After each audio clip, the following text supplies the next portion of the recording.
Greetings. Welcome to our series of weekly devotionals. We've reached the midweek Wednesday offering in our look at a passage in the letter to the Hebrews describing faith.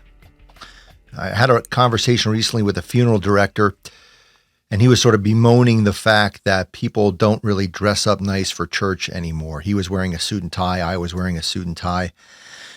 I kind of said, well, I don't really care what they wear as long as they come. So we were both, in our own way, kind of hearkening back to this era known as Christendom, when church was in sort of a golden era and everybody went to church and everybody wore their Sunday best, and church had a great influence on society. And I remember a pastor friend of mine telling me about churches in New England, how they would often be built in the center of the town, and they were kind of like the town hall, like all of life in the town or village revolved around the church.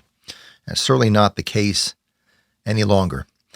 But it really wasn't the case for the earliest Christian communities either. They had very little in the way of influence in society, and they were often persecuted by the powers that be.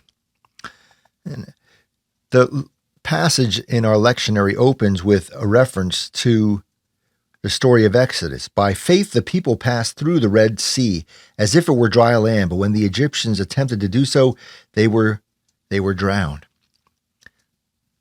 It reminds us of the faith of Pharaoh's daughter, who went against the Pharaoh to save the infant boy Moses, to remember the faith of Moses, who went against the powerful establishment of the Egyptian government when he said, "Let my people go."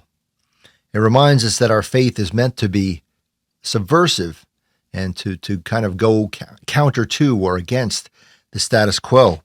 And there's a list in this book, Liberating Hope, that talks about kind of ways you can tell your church is making a difference in your community. And it lists several sort of subversive, in my estimation, standards of measurement. It doesn't say that your church is making a difference by the amount of people wearing suits and ties in your pews.